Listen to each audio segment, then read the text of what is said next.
happiness is the most pleasurable emotion, but Okay. that might not be the emotion that we want to feel at all times.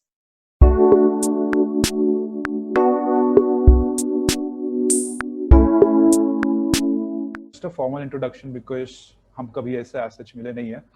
So I'm Apurva Agarwal. I completed my schooling from Amity International School, post which I went to DTU for my mechanical engineering, and then I followed the most cliched path by doing an MBA.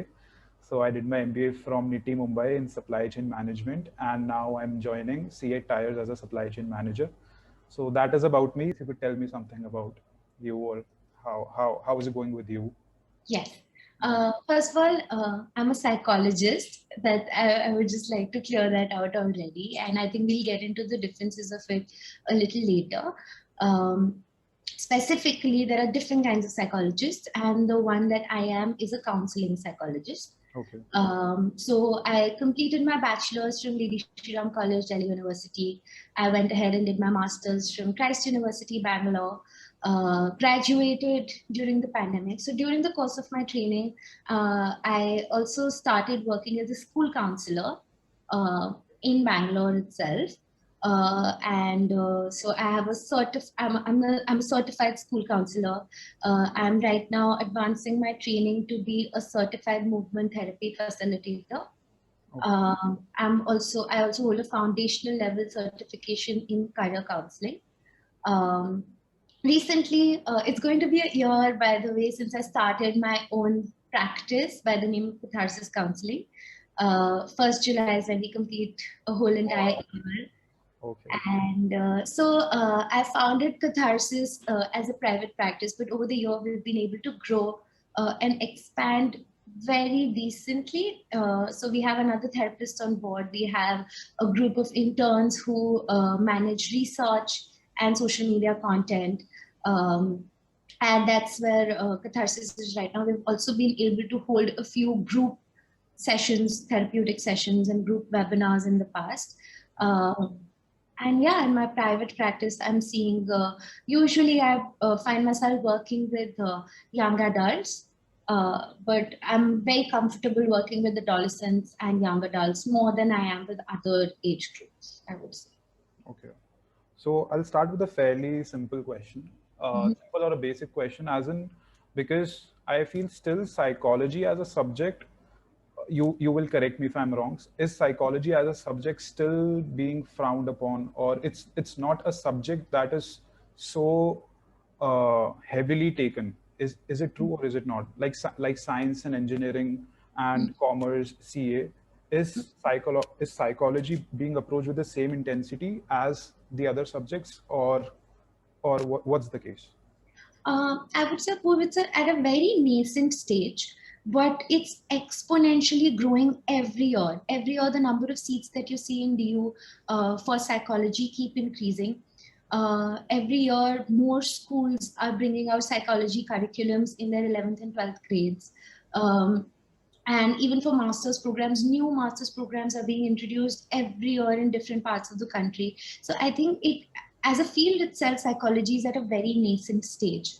And so it's taken some time to come to India, then to get indigenized. We had Indian psychology has had its own history itself. Yeah. So I would say, the stigma it still exists. It definitely still exists, but I think the stigma has more to do with consulting a psychologist and going to a therapist for myself, for my friends and family, as opposed to being a psychologist and being a therapist myself. I think that is very, in fact, I would say quite heavily promoted because the industry is, booming. Right. The industry, there in a lot of different ways, people have started seeing how important mental health is. Yeah. And I think that is why a lot of people have started taking up psychology. I'm seeing a lot of juniors contact me, a lot of, even my peers who wanted to make the switch from engineering or from, a commerce background to go about and be a therapist now. Right. So yeah, I would say it's at a very nascent stage, but I see the change happening very, very rapidly. what do you think is the reason why people are so cognizant about their mental health these days, which is eventually leading to a boom in the field? Mm-hmm.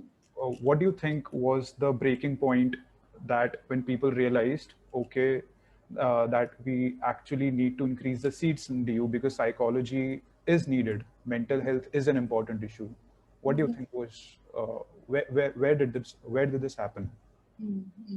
I think since the early 2000s, the youth has, especially in India, I'm talking about India right now, the youth has become very, very vocal.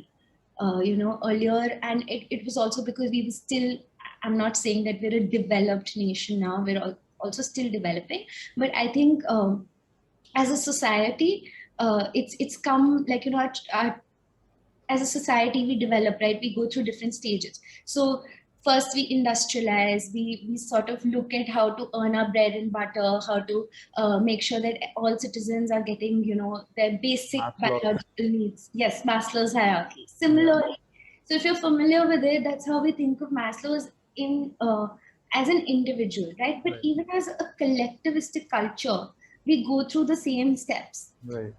So once we've sat, you'll see this sort of progression. It always comes to social sciences a little later, because once we've developed our natural sciences, once we've developed the hard life sciences, then we can come to social sciences, the society, the culture, how it impacts our behavior, and look at things like that. Apart from that, I think social media has had to play a huge role in this mental health wave that especially came last year. Right. It has also been in some ways very detrimental to the progression of the mental health field in a structured way, in a regulated way. But I would say that there's this sort of a community that we've formed online, virtually, where we find some sort of respite in talking about our issues, especially mental health issues, which we do not find the space for in our homes. Right. Uh, so I think social media has had to play a huge role. Uh, I've seen a lot of people consider therapy from just a post that they looked at, or a friend giving a recommendation on social media, or an influencer giving a recommendation on social media. I've had a lot of people change their minds about therapy from that. Yeah. So yeah, these are some of the reasons that I can think of at the top of my head. All right. So you talked about uh, how how big a role social media is playing to actually help people on the platforms to go for therapy, and the kind of data and information awareness, I would say, that is being generated on the platforms. But don't you think, obviously it's part of a debate, but I just want to know what's your opinion, कि don't you think कि social media ही पहला trigger था, Mm. because it's sort of a place where everyone is portraying themselves as their perfect selves. So Mm. firstly, it's sort of creating a FOMO for me कि मैं वो काम नहीं कर पा रहा हूँ, या मैं वो काम नहीं कर पा रही हूँ, or I don't look a certain way, I'm not beautiful a certain way जो society dictate करती है. So that sort of suppresses my emotions as to how I want to express it, Yeah. right?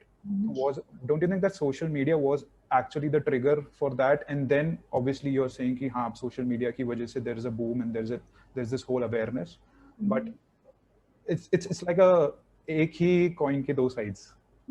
I think I completely agree with you, Apur. I would say social media is but one aspect of how capitalism has itself led to a range of mental health issues.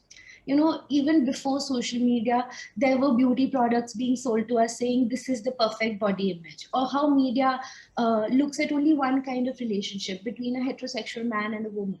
That's the only relationship that exists, right? So, I would say capitalism in itself is the idea of it selling us happiness, right? And you will be happy when you buy our products. So social media, I would say, is just one leg of that.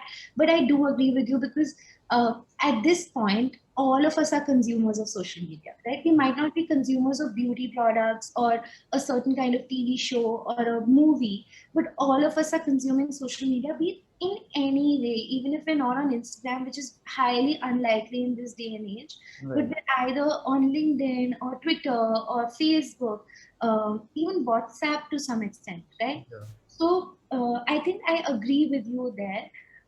I'm not sure if I can give it the term of being the only Only. trigger, Hmm. but I would say that it has both exacerbated and given some sort of respite to all our mental health concerns. Right. That's true.